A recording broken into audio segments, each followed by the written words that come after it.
Saka Pero hindi ko pa nasusubukan.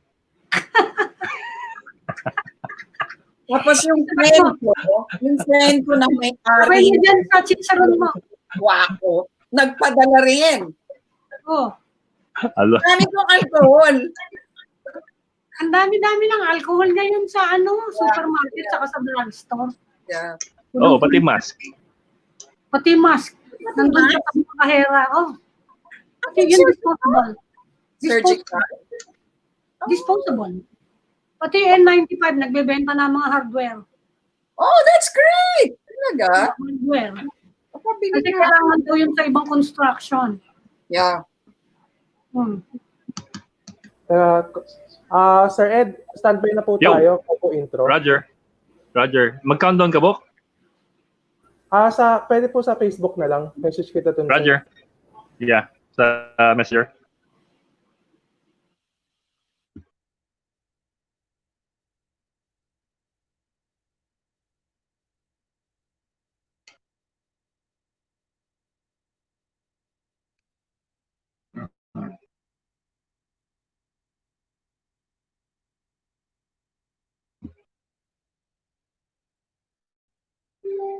$50 seconds.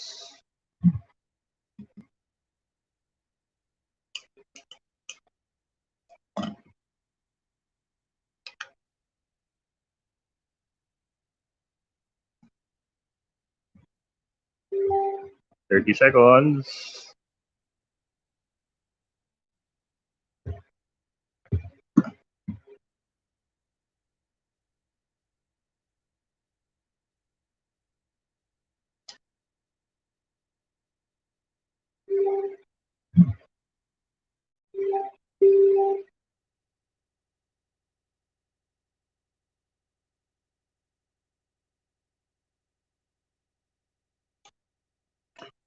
There are now more than 900 recoveries from COVID-19 as the government finalizes a shorter list of areas under an expanded community quarantine. While there are places that need to be re-evaluated as moderate or low-risk areas, there's also the possibility of returning overseas workers into the country anytime soon. These developments give Filipinos some flickers of hope. But how fast can the ECQ provide drastic changes in the number of cases and the number of fatalities? We discuss in this episode of The Chiefs.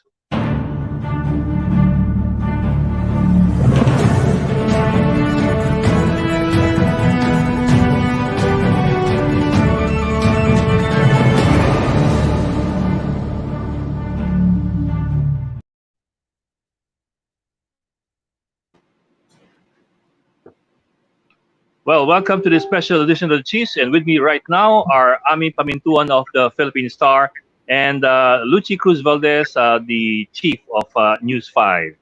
Well, welcome back, and it's almost a weekend. Oo nga. Ayan ka naman. Hindi naman ako masala. Yan ang bati niya. Happy weekend. Wishful thinking. Glass empty, half full lang naman yun eh. But anyway, look at the bright side. There are indications. There are indications that we might have a more liberal, extended, enhanced quarantine for NCR and Calabarzon and so on down the line by the end of the month. Kasi with the pronouncement kanina ng IATF of recommendations, mukhang nagluluwag dun sa several sectors and industries eh, even for the ECQ areas. Pero mahigpit pa rin. Pero at least yung mga GCQ areas, medyo madadagdagan daw, 9 provinces yata, medyo luluwagan na. Yeah. And parang hindi klaro yung yan. Hindi ko maintindihan kung after May 10 yan or April 30. Hindi klaro yun eh. yung May 1. provinces, April 30. Tayo, Metro Manila, huling-huli tayo. Tayo Extended pa rin, ba? Yeah. So, alam ko, hindi sila magluluwag pa. In fact, magla-lockdown pa naman si Isko ng 4 districts. Ang dalawang area. Cruz, Lockdown. San Andres. Yeah. Yeah. Kaya nga. Pero yung recommendation kasi ang recommendation ng IATF there are some sectors within the ECQ na papayagan, for example, yung I think dental services and so on down the line na syempre mas liberal pa rin yung GCQ. But again, these are just recommendations eh. In the end, wala pa rin yung final word from the IATF. Pero may mga nakikita na akong construction na nagre-resume ha. Kami katabi na namin, nag-resume eh. Yeah. Kahit dito sa Ross Boulevard, meron na rin. So at least nagkakatrabaho na naman uli yung mga tao. No? Yeah. Saka dapat payagan na nila. Yung barberia daw. Yung hinahanap na nila eh. Alam mo, marami na dito, no? Ako may uka ako dito kasi ako yung nagbabawas ng buko. May uka ako dito sa side. Anyway, we shouldn't be talking about this. Nag-homemade coloring na. Pinag-uusapan na natin yung returning to normal, di ba? I know. As well as the new normal. Harry Roque calls it the new normal. Yung nasa GCQ after April 30. That will be the new normal until we have vaccine. So baka isang taon yan mahigit yung new normal ng GCQ. Makahabang buhay na kaya mga yan. Yung iba dyan, baka maglalama. Oo. Diba? Ako rin. Feeling ko permanente na yun eh. Yeah, marami dyan permanente. Parang yung effect ng terrorist attack sa New York. Di ba? It's alive. Hindi mo bago yung mga security measures. Yes. Although we don't really know kasi diba, I'm sure during the Spanish flu they were saying things will never be the same, and then after a few years things went back to the same situation. Pero ngayon natatakot sila baka may mag-emerge na naman ang bilis-bilis eh. Yeah, that's true. Kaya may nag-emerge na new second wave. Anyway, okay. Our guest tonight, our first one, is from the DSWD, and here to discuss especially the funding for is Director Irene Dumao. Welcome, Irene. Hello. Hi, ma'am. Good evening. Thank you for joining us. Good evening, ma'am. Good evening, good evening, Ma'am Anna, and good evening, Sir Ed, and to all your followers. Good evening. Ano ba talaga ang lowdown on the funding? Kasi sinabi ni Secretary Bautista, although personal opinion niya, na parang running short on funds na raw. Well, para po doon sa implementation ng Social Amelioration Program na kasama naman po sa Republic Act 11469 at gayon din sa Joint Memorandum Circular. At doon din naman po sa pondo na inilaan para sa implementation ng Social Amelioration Program, we have 200 billion pesos para sa emergency subsidies ng 18 million low-income families. And the program will run for 2 months. That is for April and May. And so far, patuloy naman po yung pagbibigay natin ng tulong or ng assistance to the target beneficiaries of the Social Amelioration Program. Did you have to supplement it in view of the extended ECQ? Well, ang pinag-uusapan po ngayon, Ma'am Lucy, is yung doon sa mga left out or the eligible beneficiaries were not included in the original list of target beneficiaries. Ito po yung na-identify ng mga local government units who are also eligible, and sila rin po yung lubos naman na naapektuhan. But dahil nga po doon sa hindi sila na ipasama doon sa 18 million, ay umapila sila sa kanilang mga local social welfare development officers. And this is the list that we are now discussing with our economic managers for budgetary consideration. So hanggang ngayon hindi pa rin final yung list. Kasi kagabi, parang sinabi ni Presidente, bigyan na lahat. Basta hindi pa nakakatanggap, magpunta na kayo sa mayor nyo, magpunta na kayo sa barangay chairman nyo, sabihin nyo na para mabigyan. So, ano ba talaga yung procedure? Well, Ma'am Lucy, yung pong 18 million eligible beneficiaries, ito po yung na-identify na natin yung 4 beneficiaries. And then the remaining, itong 4-piece beneficiaries natin, 4.2 million po ito. And then the remaining 13.8, ito po yung in-identify ng mga local government units. And as of today naman po, ongoing yung isinasagawa na payout or distribution of the emergency subsidies. Dahil nga po, we have already transferred more than 80 billion pesos to the local government units. And the local Tranche. for the first tranche po, yes, Ma'am Lucy.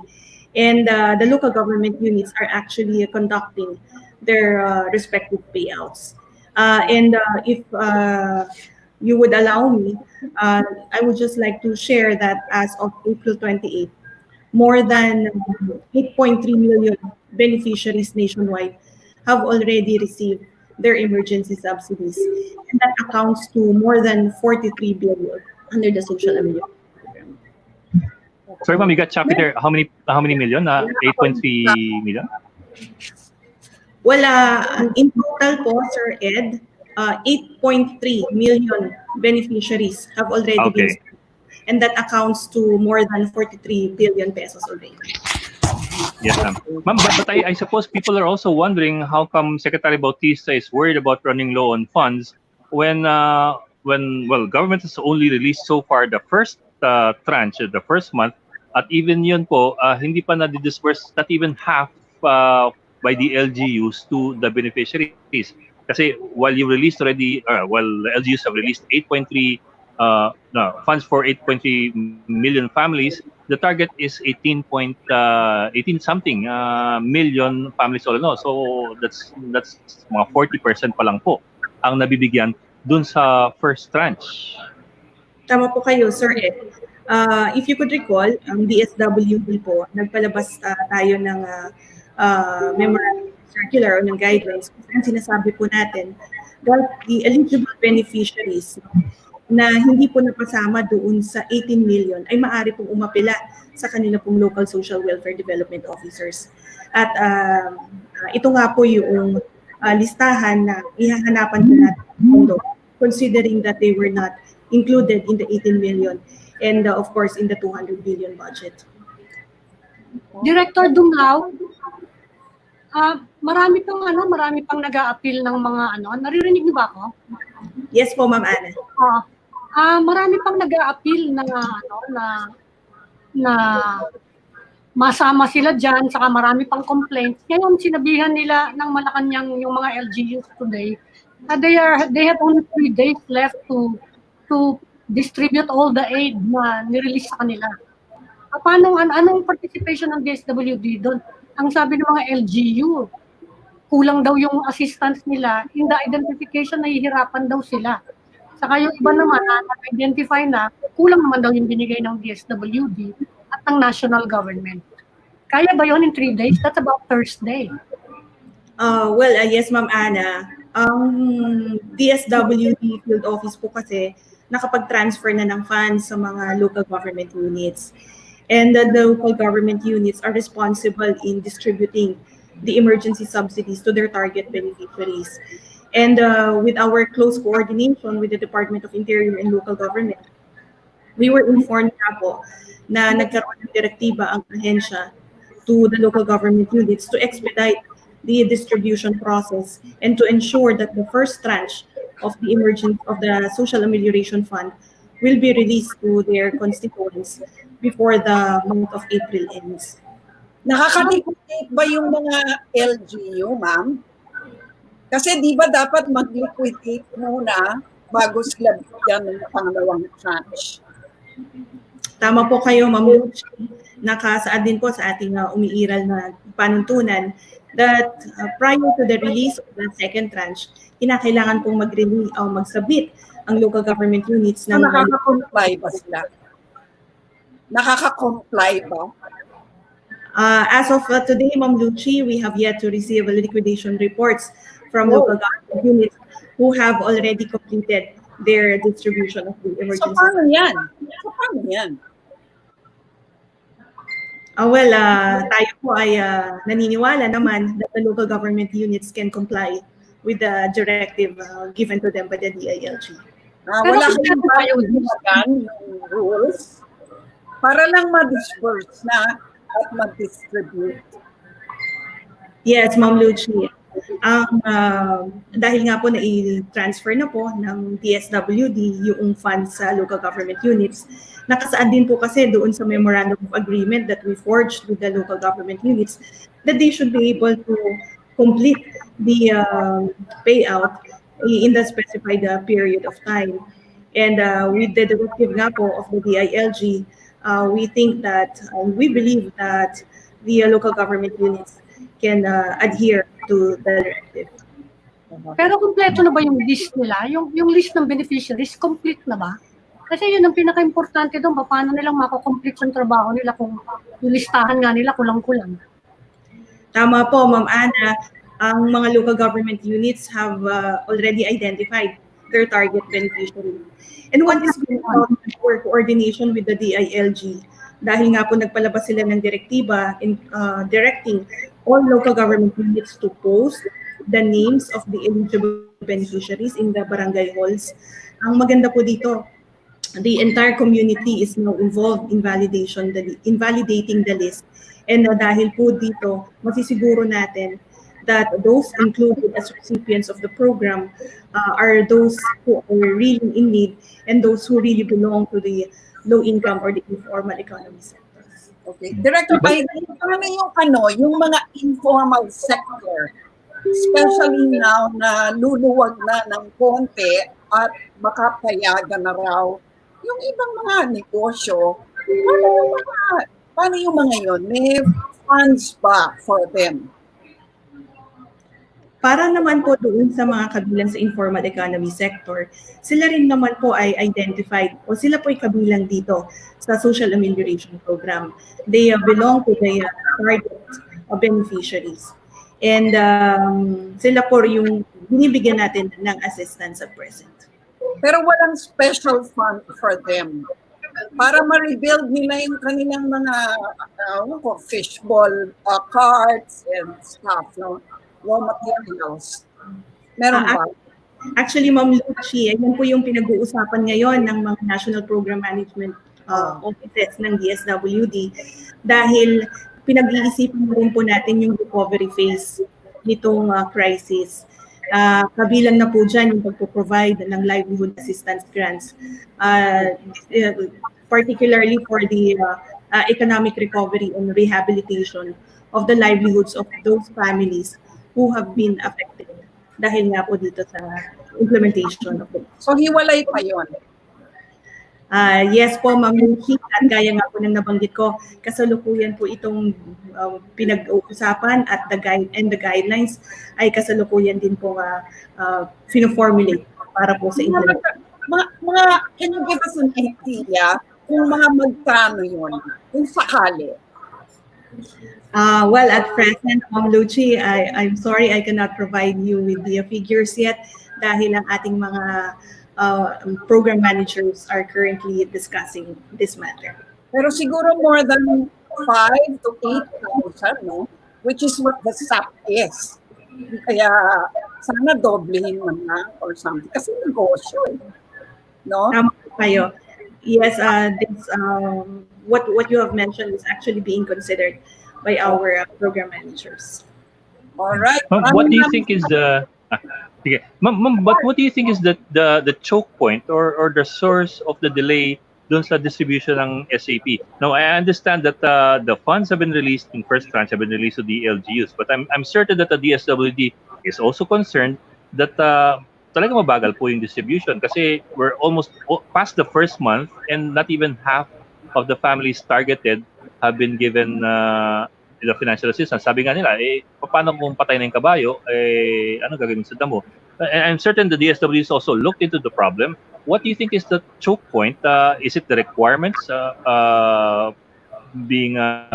it the requirements that we are asking for beneficiaries, or is it the list, or is it just too much money in too little time? Well, Sir Ed, on the part of DSWD, we have revisited and reviewed our guidelines. Kung kaya nga po, 2 weeks ago, we have issued a new memorandum or a new set of guidelines kung saan yung validation. Yeah, the validation of the beneficiary. Post-validation na lang. validation na lang po. But on the part naman po of the local government units, well, based on the reports that we have received, ang isa sa mga challenges po nila ay yung pong limitation on the manpower.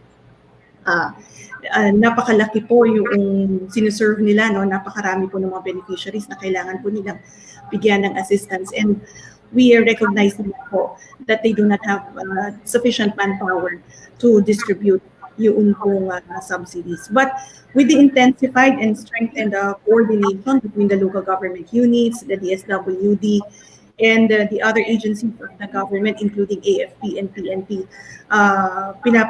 sinisiguro po natin na mas ma-expedite pa yung process of the distribution.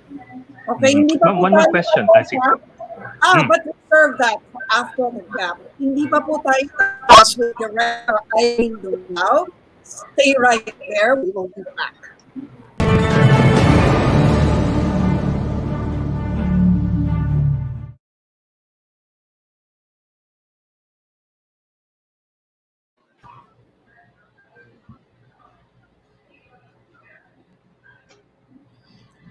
Akala ko tapos na ako. 2 minutes po. 2 minutes? Akala ko tapos na ako. Hindi ka pala, sorry. Ano?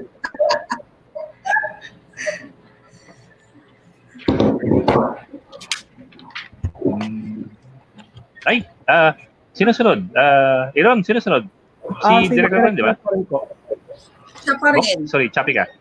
Director pa rin po. Director Siya pa Ron, rin. okay. Sinong intro? Si Ami? Ikaw, may question ka, di ba? Okay lang. Question. Hindi, parang lang hindi tayo nagkakaano. Parang hindi tayo nagkakasakon. Sinong intro bale? Iron? Ed, ikaw na lang. Ed po. Okay. Okay.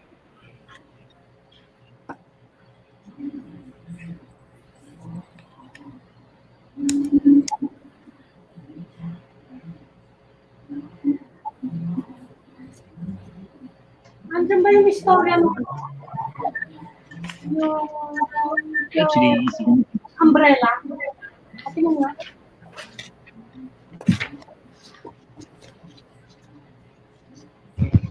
Oops. Tatanong.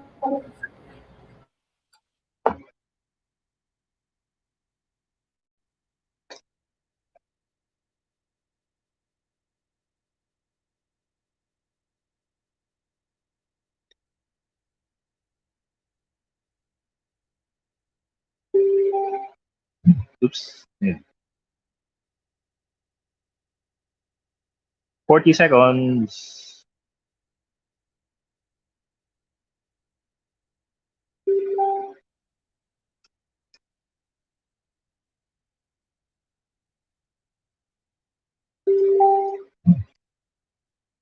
Oh.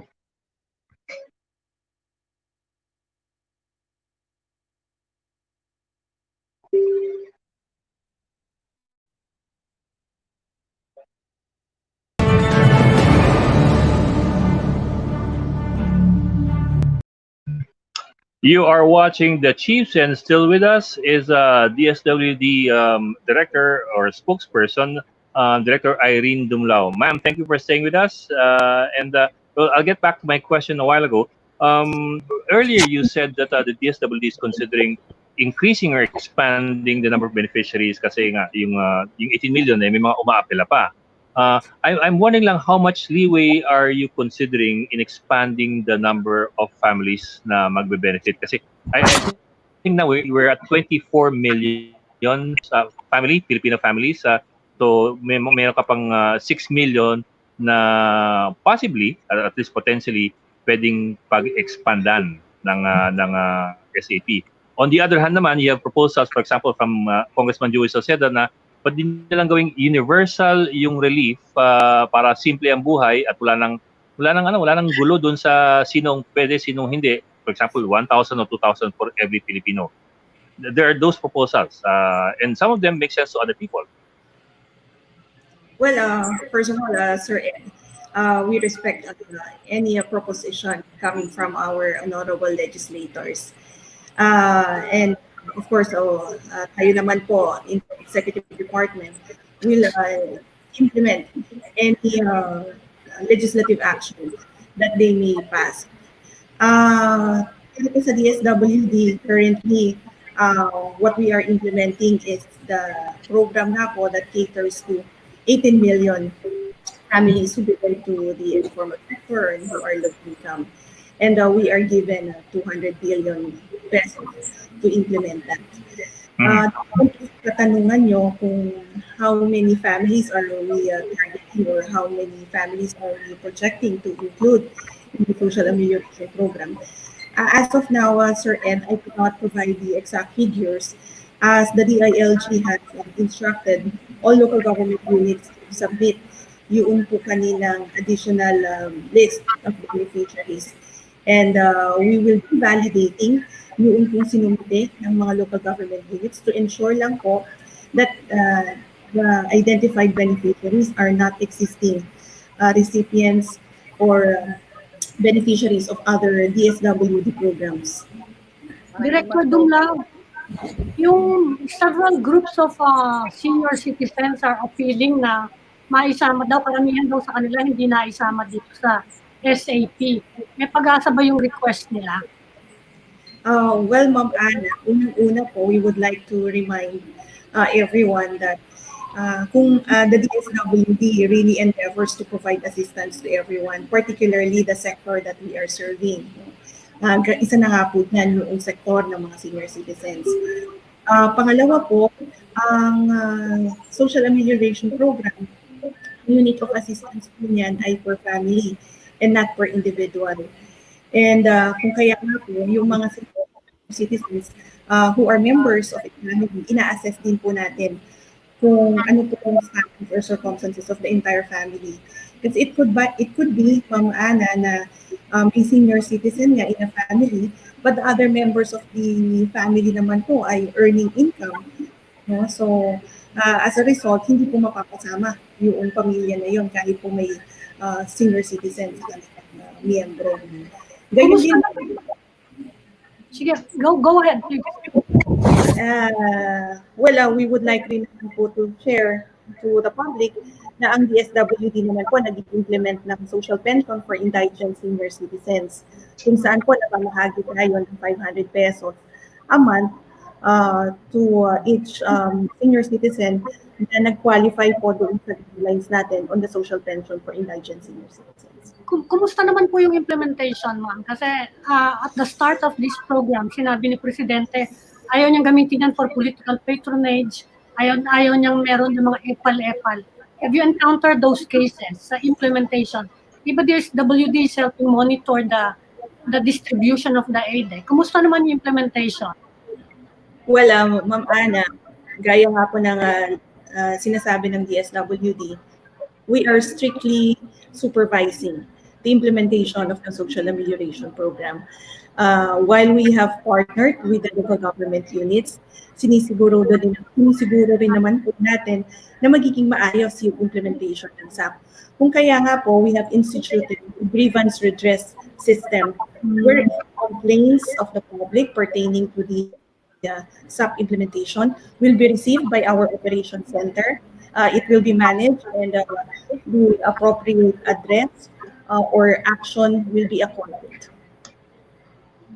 Director, ano ang senaryo pagkatapos ng ECQ? Tuloy pa rin ba yan ang SAP? Anong magiging mangyayari mo? Yes, Ma'am Lucy, gaya nga po ng nabanggit ko, base doon sa 11469 ng social amelioration program will be implemented for 2 months. So ito po ay for the month of April and May. So granted po na isang areas ay malift na po yung ECQ existing guidelines mandate us to provide social amelioration emergency subsidy doon po sa mga beneficiaries sa mga lugar na. Paano pag GCQ? Paano pag nagpatuloy yon? Titigil pa yan? Yes, ganun yan. Opo. But at present, Ma'am Lucy, nag-uusap po ngayon yung technical working group dahil nga po doon sa naging pronouncement ni Presidente at ni Secretary Roque last week that some areas will be under GHQ and some areas will be under ECQ still. So ang guidelines po ay currently pinag-uusapan so that we know how to proceed with the implementation of SAP. All right. Okay. DSWD Director Irene Dumlao, ma'am, maraming salamat for joining us and we hope to see you again soon. Thank you, ma'am. Thank you very much. And on behalf of the DSWD, we would like to thank your program for always providing us an opportunity to explain the public on what the department is doing. And before we finally say goodbye, we would like to ask for konting pangunawa pa sa publiko at sana po sa kooperasyon at pangunawa ng bawat isa ay maibigay po natin yung tulong sa ating kababayan na po sa nangangailangan at apektuhan nito. Sama-sama po tayong magtulungan at sama-sama po tayong magtulungan. Magandang gabi. Thank you. Thank you po. Thank you, ma'am. Okay. And Chiefs, now we bring in Trade Secretary Ramon Lopez, who also joins us live via, of course, StreamYard. Secretary Lopez is now coming online. Hi, sir.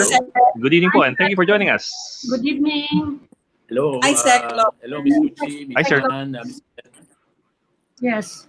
Hi, sir. Thank you for joining us. Good evening, Sir. lahat. Patinaw. Thank you.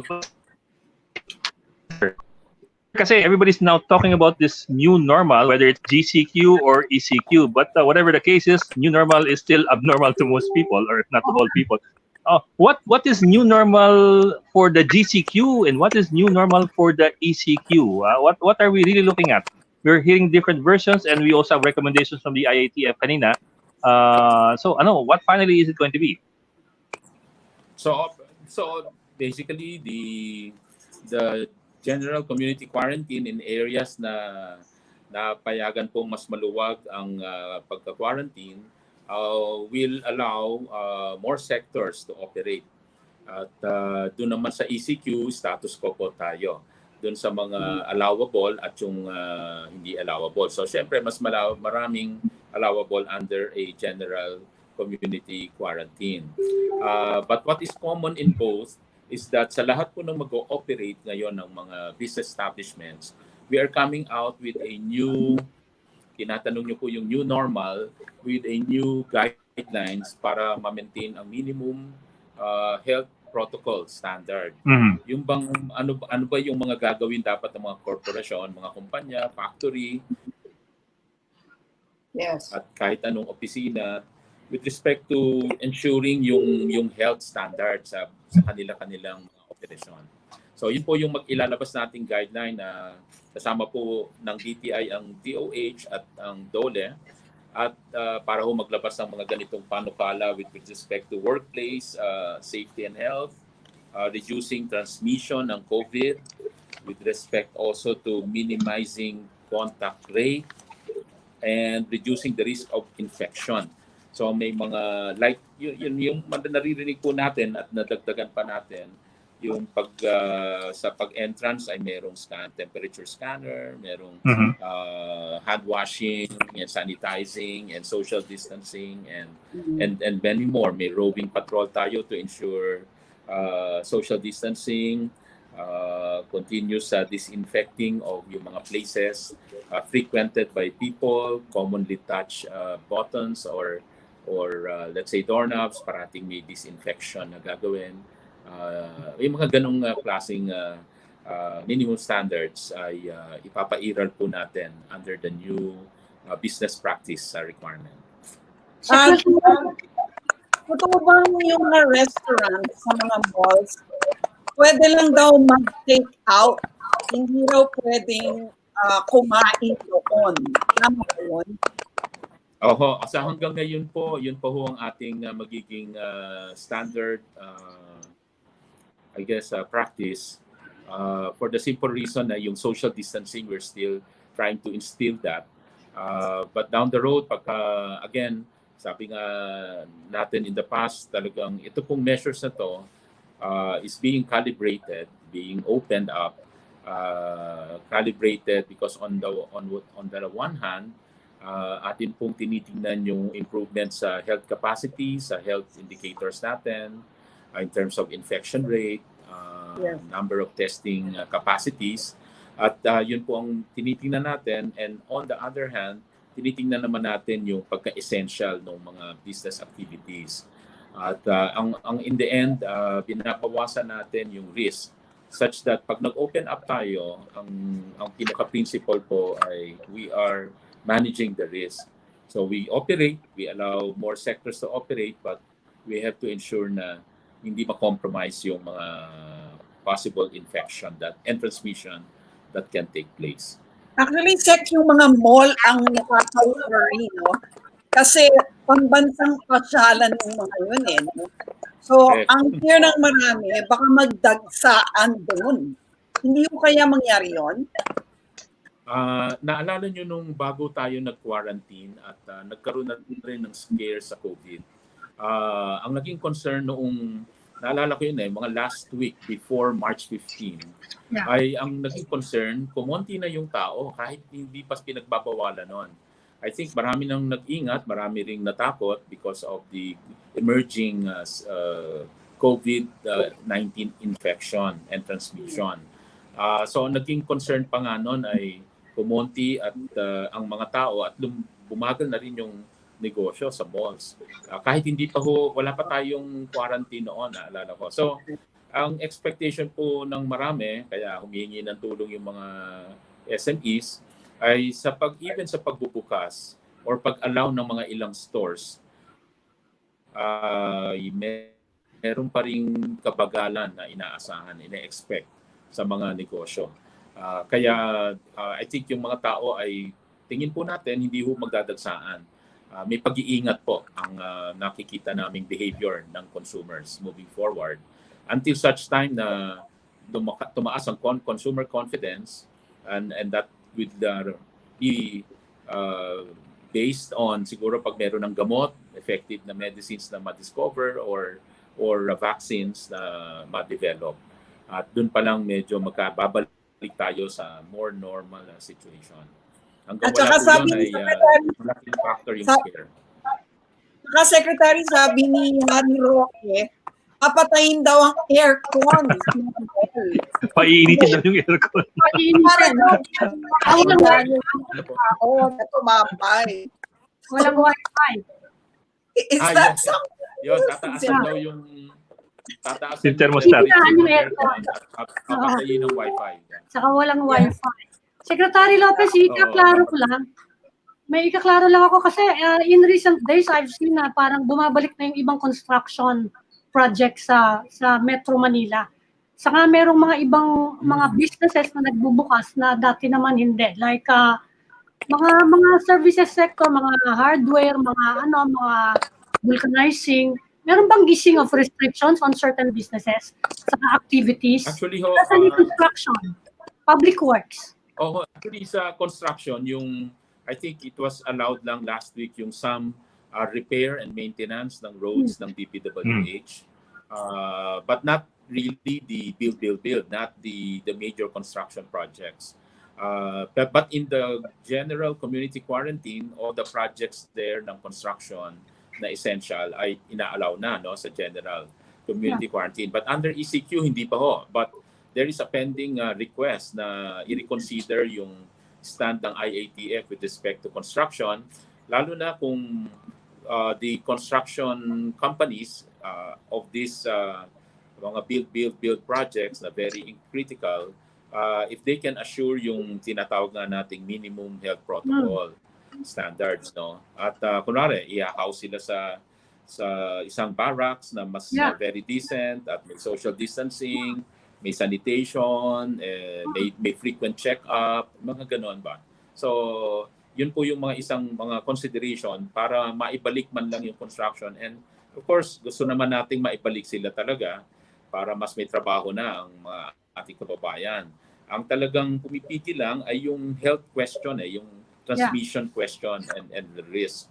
Kaya talagang napaka-delicate balance po ito. In fact, medyo malakas yung lobby to resume the construction, lalo na sa public works, dahil wala nga daw traffic ngayon. Even from the Oo. public. Saka sinasabi nila, kung yung kumpanya naman, malalaking kumpanya, pwede siguro nilang i-house kahit sa, yung mga ano lang, yung mga maliliit na hotel para sa mga worker nila. So kung gano'n, baka naman pwedeng ituloy na, hindi ba medyo malakas na kahit man lang May 1, umpisahan na. In earnest. Oo. Mga construction na yun. Sa totoo lang po, diniscusso namin yung hapon and there is another discussion tomorrow. Para again ma-reconsider request ng construction sector alang-alang sa mga trabahador na mabigyan uli ng trabaho. And at the same time nga kung mabigyan ng kasiguraduhan with respect to yung health, maintaining health practices. So titingnan mo natin, pag-uusapan uli yan. How about yung sa cargo operations? Ma-expand It's a yun. Kasi nakikita namin, marami nandito kasi export area. Dumadami na nga yung mga truck, yung shipping containers. Pero syempre, mababa pa rin yung volume. Anong parameters niya para maging lalong tumaas yung movement of cars? Kaya po nakikita natin yung biglang pagdami noon kasi mga 2 weeks ago naglabas tayo nung joint administrative order na talagang kinumpel natin mga importers, consignees to pull out yung mga containers nila dahil na-observe namin na iipon sa loob ng port.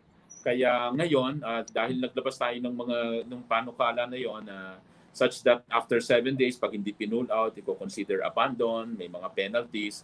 So nag-prioritize na ngayon, nag-pull out na kaya nag-normalize na ang port operation. And natanggal na yung congestion na ina-avoid talaga nating mangyari nung mga 2 weeks ago. So kaya marami kayong nakitang mga movement ngayon ng cargo. But as you know, during the ECQ, inalaw naman po yung cargo movement para hindi tayo magkaroon talaga ng mga food shortage. Sir, paano yung mga small and medium enterprises? Anong mga bibigyan mo ng priority? Okay, so tama ho yung tanong nyo na yung kanina i-connect ko dun sa malls, no, na hindi ko yata nasagot mabuti. Yung sa malls kasi, under the GCQ, i-open pa yung mga iba pang tindahan and as you know sa malls, karamihan mga tindahan doon run by SMEs. So kung yung mga activities po nila sa under GCQ, mas marami na hong allowed.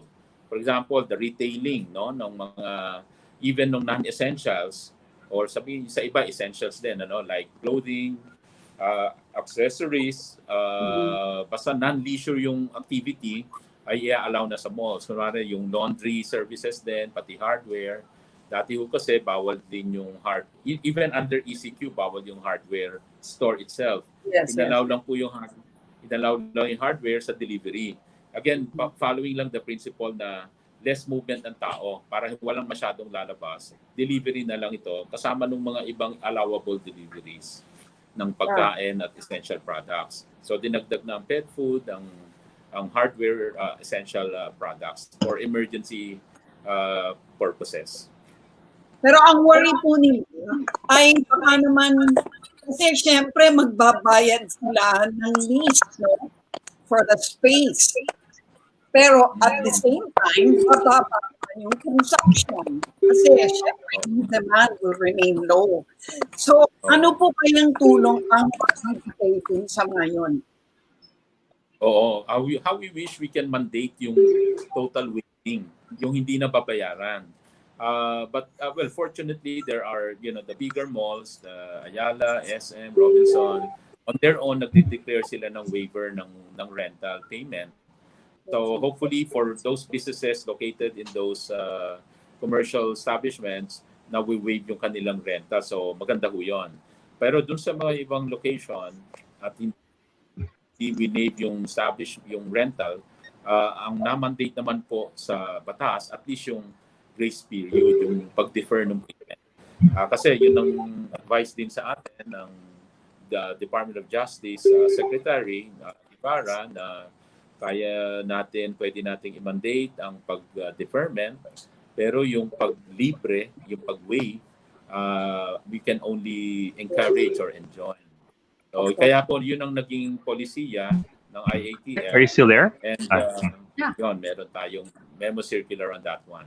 Na deferment pagdating sa rental, pero voluntary yung waiver. Yeah. Okay.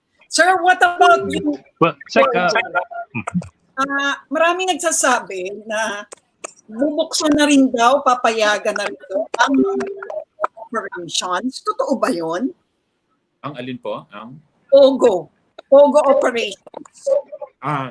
Meron hong request ngayon na pinag-aaralan kasi ang argument naman po ay hindi sila ibig sabihin ma-instill yung health standard at para silang BPO. In effect, online lang naman yung business. So, under study po, may mga request nga po na gano'n at pinag-aaralan po following the principle ng BPO. But of course, VP Lenny has expressed her objection to it, saying na hindi yata maganda na inuuna pa yun. Ano pong masasabi niyo ron? Anyway, pag-aaralan pa ho, so wala pa ho akong mako-comment doon. Hindi pa naman ho natin sinasabing gano'n. Secretary, well, Sec, as you said a while ago, it is a tough balancing act.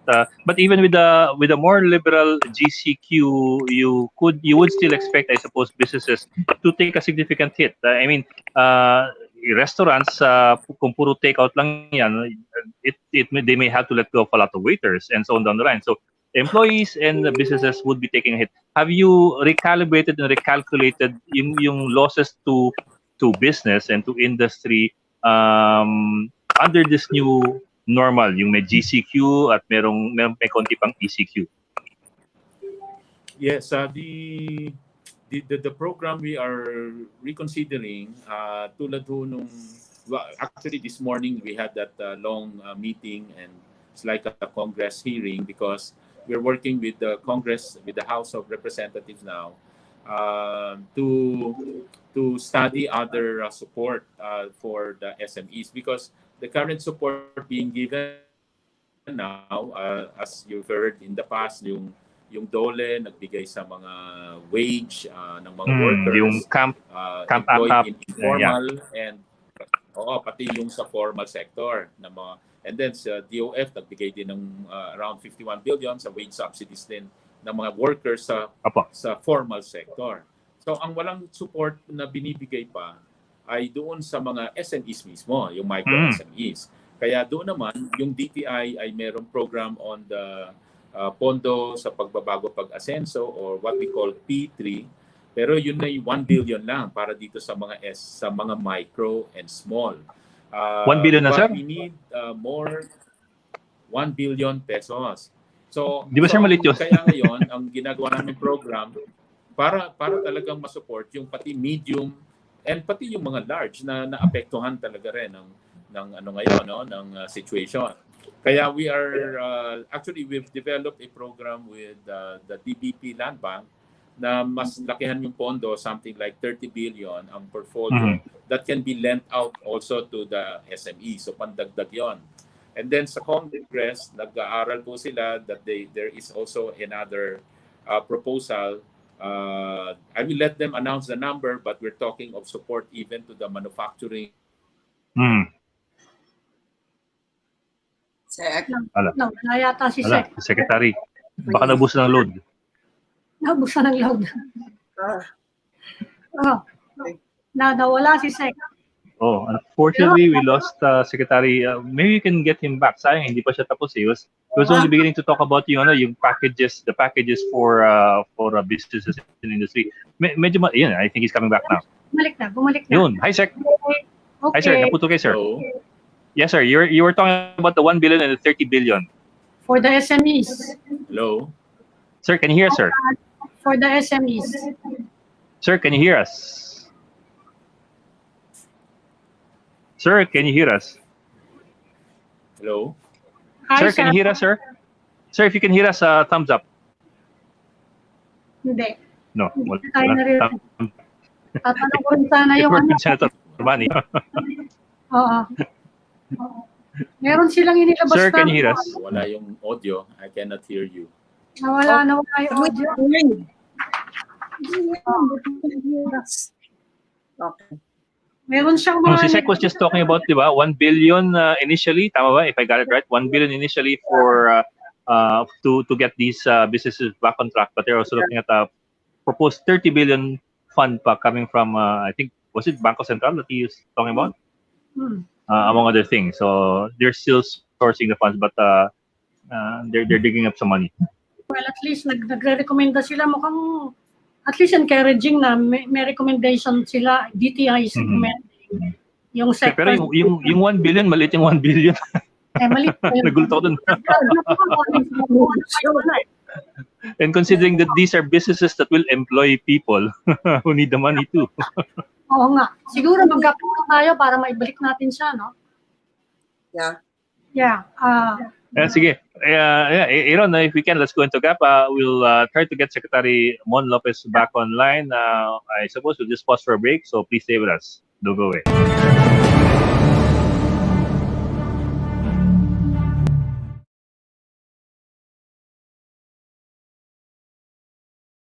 Mga ano na cellphone eh. Ha?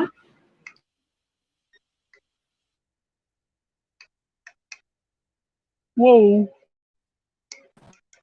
Gamit niya, di ba? He's coming back. Teka, are we on air? Parang we're on air.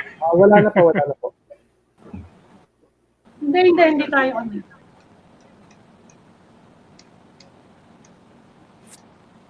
Ayun, nakikita Sir, ko sa can you hear board. us, sir? Hello? Sir, can you hear us? I cannot Sir, hear can you hear us? Sorry, wait. I don't know what happened. Aaron, baka naka-headset siya? Baka Wala po, naka-bluetooth? sir, baka kailangan Ano po mag-reconnect ng link. Wala niyo po Ah? mag-reconnect. Kailangan niya mag? Reload me po yung site. Oh, Ayan, i-text mo yeah, I na can lang. hear you. Sir, can you hear us, sir? Can you hear me? We can hear you, sir. Can you hear us? We can hear Hello? you. We can hear Sir, you. we can hear you. Can you hear us? I No, you cannot can't hear hear. us.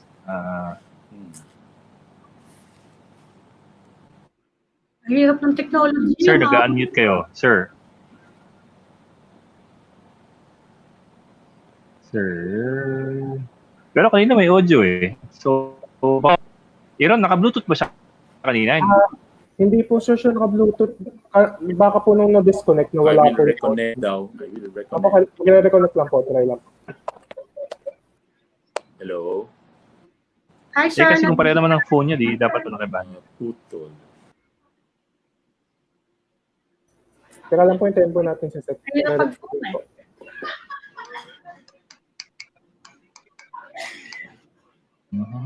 Ma'am Ami, ko po pabalik from GAP. Ikaw po yung intro. Si Ma'am Ami po Sorry? yung intro. Okay. Last body na po. Okay. Alas na, wala na yung Nandito na po si Sir Henry. Naka-standby naman na po. Kahit wala na pong GAP, i-sing na. Tuloy-tuloy na sa kanya. Tuloy-tuloy na po. Pero kukunin uli natin si Secretary Lopez. Apo. Okay. Parang pambabay na lang po. Parang si DSWD. Bababay na lang. Sige. Okay.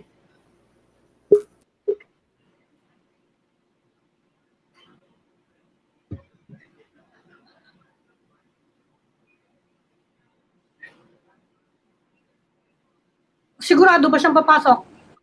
Hi, sir. Hi, sir. Sir, dinig niyo na kami. Okay. Hello? Okay, sorry. Naputol. Okay, great. I can hear you now. Thank you. Technology natin. Yes, sir. May tumawag kasi, so I'm using the phone. I'm using the phone, so hindi ko siya ma-off. I was trying to turn it off. Baka hindi. Baka sa presidente na. Hindi ko. No. Hindi na siguro si Okay po. President.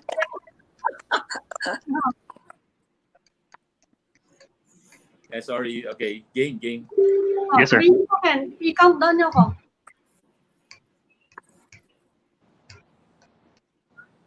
$40, 30,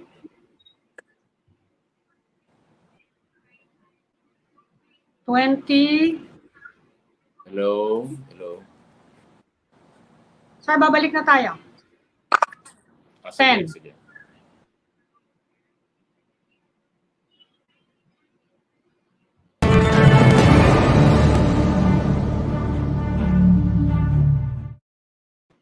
Welcome back to this special edition of The Chiefs. We're still with Trade Secretary Mon Lopez. Secretary Mon, malapit na tayong matapos eh.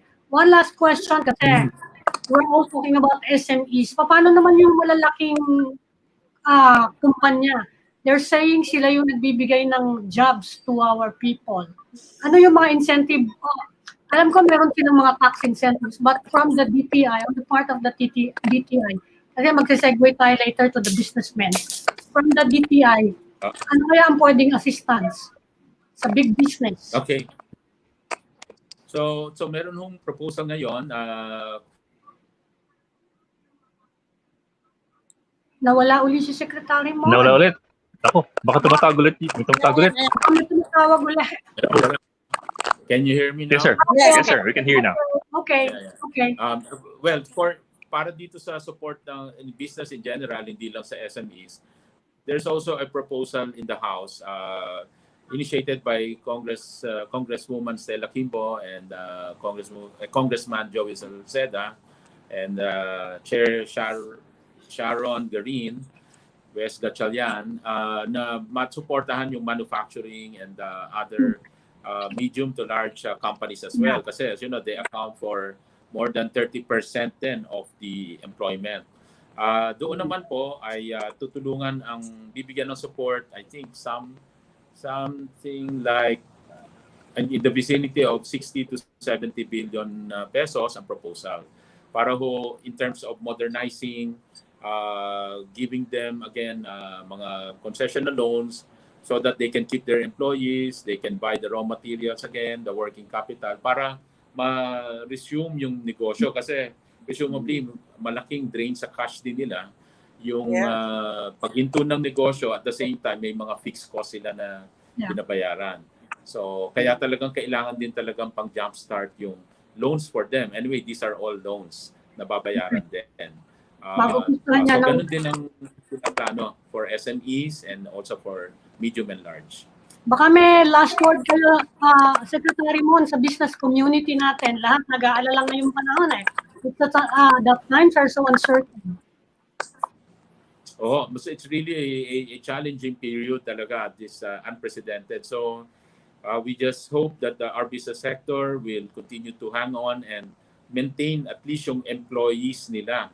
At government is trying really to find ways na mapondohan sila para ma-maintain man lang yung employment. Very important po yun. And that they can restart again the business. So we're preparing all this fund support for the business sector.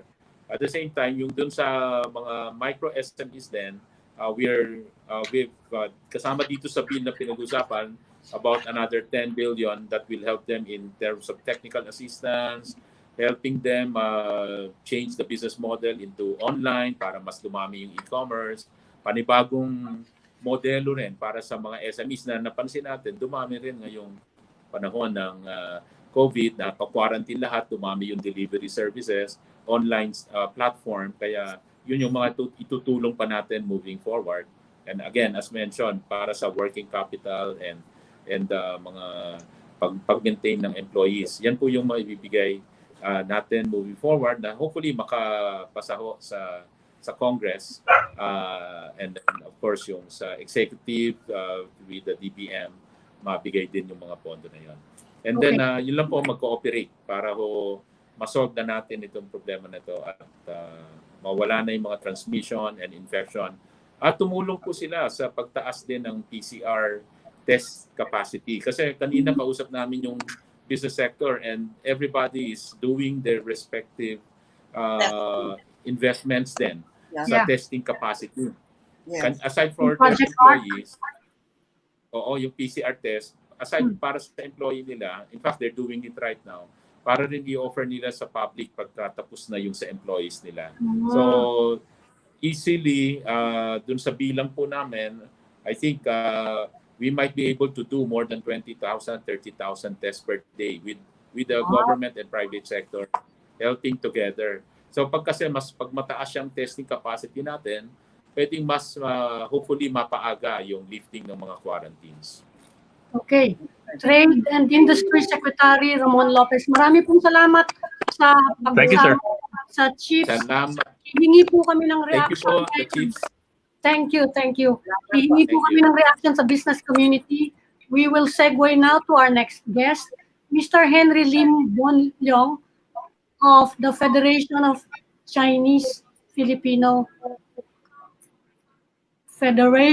Filipino-Chinese Chambers of Commerce and Industry Incorporated. Mr. Henry Lim Bonlyong, welcome to the Chiefs po. Salamat po, alam namin na medyo mahirap ngayong panahon. Can you hear us, sir? Good evening.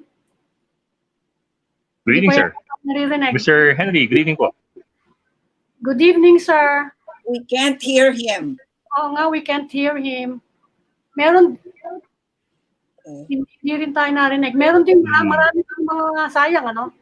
Marami pang mga recommendation yung yung Federation, Chinese Federation. Yeah. And, If you want, let's go through the recommendations first before he comes online para the viewers are familiar. 15-point recommendation. sige, umpisahan mo na, Ed. Okay. Number one, sustain and fast-track infrastructure nationwide. I think they're beginning that already. At least dun sa EDSA, meron na nakaprada mga yung pag-ingin ginagamit sa reblocking, among other things. Yeah. And possibly, yung mga GCQ, baka possibly yung build, baka masimulan din. But let's see. Number two is aid in different forms to various sectors, wage subsidies and grants. These two, ginagawa na rin now to a degree. Meron kang social immunization program, meron kang tupad, meron kang camp, meron kang camp, and so on down the line. Okay. Yeah. Number three is strengthening economic diplomacy. I suppose that means gathering. Kanino?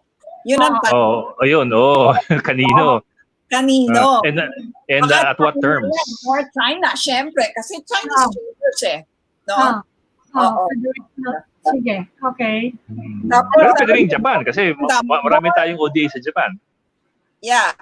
Tapos ito, more health sector. Meron. So ano ibig sabihin nun kaya, Hindi ko narinig. Nag-break up ka, Lucci. Economic diplomacy. Basically, it means you get the best terms you can from... Yung health sector. Yung health sector. More health sector. Okay. Yeah. Ano kaya yun? More health sector. Siguro, for example, yung PCR testing and more hospitals, more health facilities. More health facilities kasi they're talking, di ba? They've been talking about the Philippines having only 100,000 beds available before COVID-19 hit. And we have a number of Chinoy businessmen who are in the health sector, no? They own hospitals. Ano pa? Sige, tuloy mo, Ed. Alternative fuel investments. I'm not sure exactly what this means. I suppose yung mga green fuels. Sustainable. They're asking for more support para mag-explore yung sustainable. Mr. Henry. Although, yeah. Can you hear us? Mr. Henry, can you hear us now? Good evening, sir. Hindi pa rin. Okay. Sige. Although curious yung alternative fuel investments that comes at a curious time kasi ngayon super bagsak yung cost of fuel because of the oversupply. Walang demand eh. Nobody's flying around and nobody's using boats. So di ba, last week bumagsak to negative $37 dun sa West Texas yung tawag nilang futures contract. Bumagsak ng negative 37 per barrel. Yes. Hundreds of thousands of OFWs na may problema ngayon. Pero mauubos ka agad yun. Mauubos ka agad yun. Lift yung mga quarantines. Talaga napaka-optimistic mo. Sige, ano pa? Are you ready to go flying around immediately after May 15? No, of course not. Yan ang problema. Yung mga nag-uwian nating OFW, maghahanap yan ng trabaho at saka itong mga negosyante nagsasabi, kami ang magbibigay dyan ng trabaho kaya tulungan nyo rin kami. Yun ang hinihingi nila sa gobyerno. So ano pa yung proposal na iba, Ed? Sige, tuloy mo na. Well, in some union, I think yung 15 proposals can be compressed into these 4 or 5 major points. 5 major points. I suppose mga sub-points lang yung iba. Ay sinabi naman ni Sunny Dominguez na Secretary of Finance na they're preparing tax incentives talaga and tax breaks para although kailangan din nila ng revenue ng gobyerno. Otherwise, saan manggagaling lahat ng tulong na yan? But anyway, they're trying to start Ano mangyayari dun sa Ami? Ano mangyayari dun sa train 2? Di ba yun yung corporate? Diba? Dapat natin si Carl Chua, kailangan, wala na pala siya sa Neda na pala siya. Kailangan si si Sunny Dominguez, saka si Tony Lambino, tanong natin, ano na mangyayari doon. Di ba? Oo nga pala. No? Alam mo, one more as well people are asking right now. What happened to the deadline ng income tax? Diba that was moved to May 15? Tama, diba? Ngayon, May 15 yung hindi na yung May 15 yung deadline again. Baka maging end of May na naman. Hindi naman kaya yan May 15. Paano? Naka-ECQ tayo. Sa GCQ, baka pwede na nilang umpisa. Sa GCQ, pwede na sila mangolekta, di ba? Anyway, some businesses are restarting. Yun ang problema. Walang pambayad yung mga nag-restart na business. Yan ba isang problema? Paano? Saka yung empleyado daw ng malalaking kumpanya, nangangailangan din ng tulong, sabi ng mga negosyante. Yes, 400,000, sabi ni Joey Salceda, ang mawawalan ng overseas workers, yeah. Yeah. And you look at the 1.08 GDP. Yes. Negative. Ano? Negative. Yes, grabe. Ang konsolasyon na lang natin the rest of the world is the same. Yun na lang ang konsolasyon natin. Kaya lang nakakaingit yung ibang bansa, nag-umpisa na mag-restart ng mga ng mga economy nila, yun ang nakakaingit, Tayo lang medyo sa bagay hindi naman tayo huli, meron na tayong GCQ areas na nagre-reopen na rin yung mga negosyo. Tayo na lang Metro Manila, yun ang problema. We're the center of business economic activities in the country at hirap pa rin tayo. Pero anyway, baka yung sabi ni Joey Concepcion, yung project art niya, 1 million na Diba? Ang 1 million na yung testing kits na napoprocure nila. So baka naman pwedeng baka naman medyo hindi na tayo madagdagan. Ano bang balita mo, Ed, after May 15? Yung mga chismis pa rin ba na tatagal pa yung ECQ natin? Wala na. Nung una nga, akala ko, after last night's speech ng presidente, akala ko ilulusan niya ng kaunti yung ECQ Kasi last night he was talking about modified, sabi niya, modified kasi ayoko magsiksikan kayo sa MRT. So, Metro Manila ata yan yun. So I thought he was going to modify the ECQ. Baka naman Pero wala pang word. Baka yung transport ma-ease, Hindi, baka yung transport, if they're going to ease some businesses, baka pwede na yung light trail. Kahit dahan-dahan. Pero wala kayo So baka i-modify along the way. Baka i-modify. Pero ECQ pa rin tayo. Yun ang, I don't think kaya. Sa tingin mo, Ed, kaya na ba natin? Kasi lahat ng mga briefing ng mga health officials, mukhang, well, I guess pag tinanong it's easier for you to have health standards dun sa mass transport system kung limited lang yung sectors na pababalikin mo sa trabaho. I mean, if you only allow so many sectors to go to work, then you only have so many commuters. Diba? You can't have them all go in together and then you have congestion sa MRT. So, commuter train siguro pwede. Diba? Mabibilang yung mga Even the bus siguro, kung may random inspection ng mga bus, napipilitan sila mag-comply. Diba? Kung mapupasahan sila na pag nag-break ng quarantine, nag-break ng social distancing, baka pwede. Yun ang hinihintay ng mga worker natin na may masakyan sila. Diba? Although honestly, ang sarap pag-motor sa EDSA ngayon.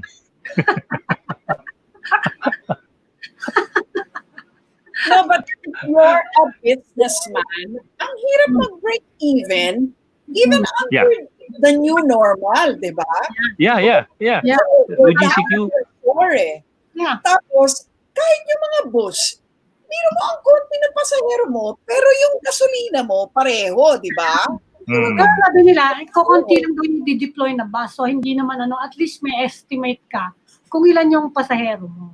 Well, Diba? Makukuha natin si Mr. Henry Limbonlio. Makukuha naman natin siya. We're sorry about this, no?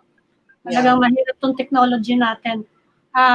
We're expecting to have him in the next episode of The Chief. So Ed, pwede ka na siguro Oh, okay.